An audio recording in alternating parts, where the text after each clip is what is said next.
Olá, meus amigos, meus irmãos, a paz do Senhor Jesus Cristo. Deus tem uma palavra ao seu coração. O texto bíblico de hoje se encontra no Evangelho segundo escreveu São Marcos, capítulo do número 4, versículo 8, que diz assim: E outra caiu em boa terra, e deu fruto, que vingou e cresceu, e um produziu 30, outro 60, e outro 100. E disse-lhes: Quem tem ouvidos para ouvir, que ouça. Quando olhamos para a Bíblia Sagrada, nós estamos aqui diante da parábola do semeador. Jesus Cristo contou muitas parábolas, mas esta parábola em especial é uma parábola que muito nos ensina acerca das verdades do reino de Deus. No texto bíblico, Jesus ilustra um semeador que saiu a semear e semeou a sua semente. A Bíblia diz que uma semente caiu à beira do caminho. Vieram as aves e comeram. A outra semente caiu no meio das pedras, aonde não havia terra. Só que a Bíblia diz que a semente nasceu, mas como não tinha terra profunda, não criou raiz, logo secou. A outra caiu no meio dos espinhos. A Bíblia diz que cresceu, mas também os espinhos cresceram junto, sufocaram aquela palavra, aquela semente, e não deu fruto. A outra caiu, porém, em boa terra, deu fruto, vingou, cresceu e produziu. Aqui nós temos o retrato do último tipo de terreno, porque quando olhamos para a Bíblia aqui, nós vamos perceber que existem 4 tipos de terreno, ou 4 tipos de coração.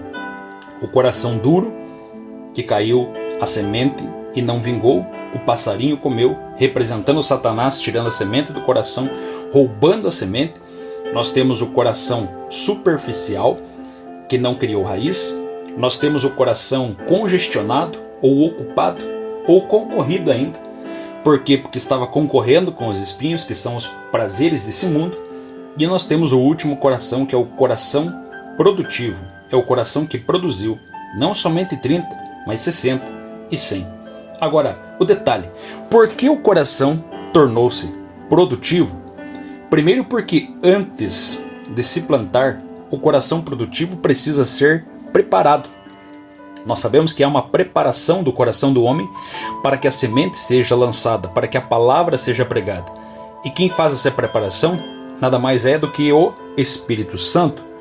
Nós conseguimos preparar uma pessoa através da oração, orando para que o Espírito Santo convença essa pessoa do pecado, do juízo e da justiça, como está lá em João capítulo 16 e versículo de número 8.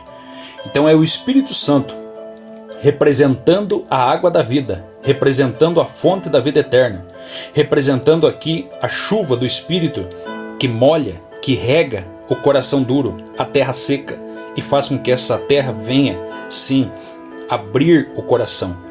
Faz com que esse coração duro amoleça e seja verdadeiramente cultivado, e ali possa nascer a semente da palavra de Deus.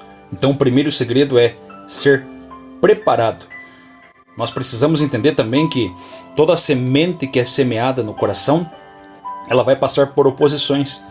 Porque a semente que foi lançada, ela passou pela oposição do passarinho, que representa o diabo comendo a semente. Ela precisou passar pela oposição das pedras, que representa a carne do coração do homem, os sentimentos carnais, os desejos impuros do coração, a incredulidade, que representa as pedras. E também passou pelos espinhos, que são os prazeres do mundo, as ambições, os prazeres que sufocam, os prazeres dessa terra. Então, ela precisou vencer a oposição, porque há muita oposição contra a palavra do Senhor no coração do homem. Há muitos obstáculos que a palavra de Deus precisa vencer para que possa produzir fruto no coração de alguém. O detalhe é que, no texto bíblico em que lemos, a Bíblia diz que o solo reteu a semente, e retendo, ele nasceu. Isso fala da regeneração. Jesus Cristo disse para Nicodemos: é necessário nascer de novo. Ou seja, a semente vingou. Mais do que isso, a semente cresceu. E cresceu por quê? Porque antes de crescer para cima, cresceu para baixo. Isso fala de uma evolução na presença de Deus. Crescer para baixo ninguém vê, mas crescendo para baixo você está crescendo fora dos olhos dos homens, mas na presença de Deus, no oculto, ou seja, criando raiz.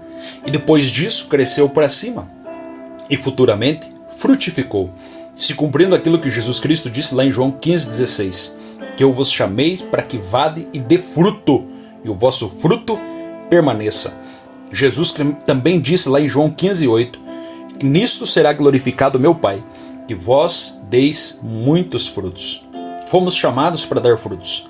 Todo cristão, todo servo de Deus, todo aquele que acredita em Cristo, ele foi chamado para frutificar, passando pelo fruto do caráter, dons do Espírito, o amor, a bondade, longanimidade, benignidade, fé, mansidão, temperança, até mesmo os frutos de justiça, frutos de louvor, aquilo que nós fazemos para o Senhor, aquilo que nós rendemos para o reino de Deus, almas que nós ganhamos para o Senhor Jesus Cristo. Tudo isso é contado como frutos que produzimos para o Senhor. E mais, nós precisamos perseverar na frutificação, permanecer aonde Ele nos plantou, permanecer aonde Ele nos colocou, submeter-se ao cuidado daquele que cuida das plantas, do semeador, do jardineiro, que é o Senhor Jesus Cristo. Deixar com que Ele trabalhe na nossa vida, deixar com que Ele tire aquilo que está impedindo de crescer, deixar com que Ele trabalhe, com que Ele regue, com que Ele venha produzir na nossa vida verdadeiramente. E aí vamos, com certeza, fazer muito para o Senhor, produzir 30, 60 e 100, conforme a nossa capacidade. Porque tem alguns que têm capacidade para 30, outros têm capacidade para 60, outros têm capacidade para 100. Então vamos trabalhar segundo a nossa capacidade. E eu pergunto para você hoje, que tipo de fruto você está produzindo? Como você pode frutificar mais para o reino de Deus, para o Senhor Jesus Cristo? E por último, o que te impede e o que está impedindo você de frutificar? Deus te chamou para que você produza frutos. Não para você ser um terreno improdutivo. Não para você ser um terreno cheio de espinhos. Não para você ser um coração duro, um coração que não absorve a palavra, mas alguém que verdadeiramente é produtivo no reino do Senhor. Amém? Que tenhamos um coração produtivo em nome do Senhor Jesus Cristo. Deus abençoe, compartilhe essa palavra com alguém, deixe seu like, inscreva-se nesse canal e que Deus possa abençoar poderosamente a tua vida em nome de Jesus.